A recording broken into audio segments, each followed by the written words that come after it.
प्राचीन समय में पर्वतों का आवागमन था। वे एक स्थान से दूसरे स्थान पर आया जाया करते थे। इसी प्रकार एक बार वसंतगिरी पर्वत ने अपने घर सारे पर्वतों को भोज पर आमंत्रित किया। सारे पर्वत उसके घर पर एकत्रित हुए। इन पर्वतों में सुमेरु पर्वत भी था। भोज के समय सुमेरु पर्वत पंगत के बीच में बैठा था। सौभाग्य से उसी समय उधर से पवनदेव गुजरे। उन्होंने सुमेरु को पर्वतों के बीच बैठे देखा तो उनकी त्योरियां चढ़ गई। उन्होंने उसी समय सुमेरु को मजा चखाने का निश्चय किया। सुमेरु के सर पर बहुमूल्य और विशाल स्वर्ण मुकुट था। पवनदेव ने हवा चलानी आरंभ कर दी, ऐसी तेज हवा जैसे आंधी तूफान में भी ना चलती हो। भोज में व्यवधान पड़ गया। सब इधर उधर भागने लगे। इसी भगदड़ में सुमेरु पर्वत का विशाल मुकुट सिर से गिर गया।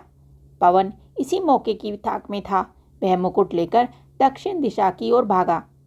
जंगल, नदी, समुद्र पार करके पवन दूर दक्षिण में एक टापू पर पहुंचा। पवनदेव ने देखा यह स्थान सुरक्षित था। यहाँ पर किसी के आने का भय नहीं था। वह विश्वकर्मा के पास पहुंचा। उस टापू पर उसने विश्वकर्मा से एक सुंदर नगर निर्माण करने का अनुरोध किया। विश्वकर्मा निर्माण कार्य में जुट गए। पवन के पास सुमेरु के मुकुट का सोना था। इसी सोने में विश्वकर्मा ने 1 माह में सोने के नगर का निर्माण किया। यह एक अपूर्व सुंदर नगर था। तीनों लोकों में इसकी सुंदरता के मुकाबले कोई दूसरा नगर नहीं था। सोने के सिवा इस नगर में अन्य कुछ नहीं था। पवन को यह बेजोड़ नगरी देखकर बड़ी खुशी हुई, पर दुख की बात यह रही कि उसने इस नगर में रहना उचित नहीं समझा। यह स्वर्णपुरी खाली पड़ी रही। उन्हीं दिनों माली, सुमाली और माल्यवान नाम के 3 राक्षस भाइयों ने कठोर तपस्या करके ब्रह्मा जी को प्रसन्न कर लिया। ब्रह्मा जी उपस्थित हुए, वरदान मांगने के लिए कहा। तीनों ने एक स्वर में कहा, हमें ऐसा वर दीजिए ताकि हम किसी से पराजित ना हों। ब्रह्मा जी ने कहा, ऐसा ही होगा। अगर तुम लोग विष्णु भगवान से युद्ध कर बैठे तो तुम्हारी मौत निश्चिंत है। राक्षस ब्रह्मा जी की बात मान गए। अब उन्होंने कहा, प्रभु, हमारे लिए किसी ऐसे स्थान का निर्माण करिए जहां हम निर्विघ्न होकर रह सकें, जहां पर हमें किसी प्रकार का भय ना हो। ब्रह्मा जी कुछ सोचते हुए बोले, तुम लोगों के लिए मुझे किसी स्थान का निर्माण नहीं करना पड़ेगा। समुद्र के बीचों बीच सोने की एक नगरी लंका नाम से है। उसे पवन ने विश्वकर्मा की मदद से बनाया है। वह आजकल खाली पड़ी है। तुम लोग उस नगर में रहो। वह इस प्रकार से सुरक्षित है। इतना कहकर ब्रह्मा जी अंतर्ध्यान हो गए। तीनों भाई प्रसन्न मन से लंका की ओर चल पड़े। लंका में राक्षस राज्य स्थापित हो गया। कहावत सच है कि लोभ उत्पन्न होने से पाप पैदा होता है और पाप से मृत्यु होती है। एक दिन लंका में तीनों भाइयों ने विचार किया कि देवतागण विष्णु भगवान का अभयदान पाकर किसी से नहीं डरते। यह अच्छी बात नहीं है। देवताओं के घमंड को चूर करने के लिए क्यों ना विष्णु भगवान को मार दिया जाए। फिर तो देवताओं को एक एक करके आसानी से मारा जा सकेगा। इससे स्वर्ग पर भी हमारा राज्य हो जाएगा। हमें किसी प्रकार का भय नहीं रहेगा। तीनों भाइयों ने विष्णु भगवान को मारने का निश्चय किया। वे बहुत बड़ी सेना लेकर विष्णु भगवान से युद्ध करने जा पहुंचे। साक्षात भगवान से मूर्खों का युद्ध आरंभ हो गया। भगवान ने पहले तो चालाकी की, राक्षसों का पलड़ा भारी कर दिया। इससे तीनों भाई बड़े खुश हुए। उन्होंने सोचा, अब विष्णु को हम जल्दी ही मार देंगे। फिर घमासान युद्ध शुरू हो गया। विष्णु भगवान ने अपना सुदर्शन चक्र जो घुमाकर फेंका तो उसने एक बार में ही सुमाली का सिर धड़ से अलग कर दिया। यह देख राक्षस सेना में भगदड़ मच गई। माली और माल्यवान ने देखा, अगर उन्हें जीवित रहना है तो उन्हें विष्णु भगवान की शरण में जाना होगा, वरना चक्र से उनकी रक्षा नहीं। वे दोनों जल्दी ही भगवान के चरणों में जाकर गिड़गिड़ाकर अपने प्राणों की भिक्षा मांगने लगे। भगवान ने कहा, ठीक है, मैं तुम दोनों को क्षमा करता हूँ, मगर तुम दोनों पृथ्वी पर नहीं रहोगे। अगर मुझको पता चल गया कि तुम लोग पृथ्वी पर रह रहे हो तो मैं तुम दोनों को मार दूंगा।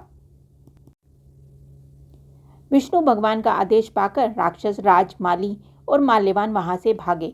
विष्णु भगवान ने उन्हें चेतावनी देकर छोड़ दिया था। डर के मारे उन दोनों का बुरा हाल था। स्वर्णपुरी छोड़कर वे दोनों पाताल में जाकर रहने लगे। स्वर्णपुरी लंका फिर खाली हो गई। विश्रवा मुनि की प्रथम पत्नी से उत्पन्न पुत्र का नाम था कुबेर। कुछ बड़ा होने पर उसने घोर तपस्या के द्वारा ब्रह्मा जी को प्रसन्न कर दिया। ब्रह्मा जी ने उसे धन का स्वामी बना दिया। अन्य देवता भी उसकी तपस्या से खुश थे। अंततः उन्होंने कुबेर को उपहार दिए। प्रत्येक देवता ने उसे बहुमूल्य उपहारों से लाद दिया। इतने सारे उपहार और ब्रह्मा जी के वरदान को लेकर वह अपने पिता के पास आया, पर कुबेर प्रसन्न नहीं थे। उनके लिए रहने को कोई स्थान नहीं था। उसने जब अपने पिता से यह बात कही तो मुनि ने जवाब दिया, पुत्र, स्वर्णपुरी लंका आजकल खाली पड़ी है। वहां पर राक्षसों का राज्य था।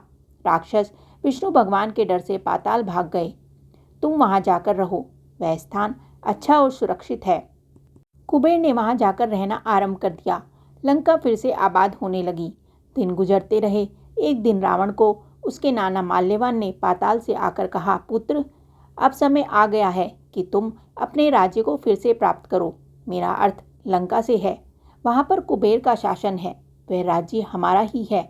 हम उसके शासक थे, पर विष्णु भगवान के डर से हम पाताल चले गए और उस पर कुबेर ने अपना अधिकार जमा लिया है। रावण ने कहा, नाना जी, आप यह क्या कह रहे हैं? कुबेर तो मेरा बड़ा भाई है। उसको हटा के मैं वहां का राजा कैसे हो सकता हूँ? यह नहीं होगा।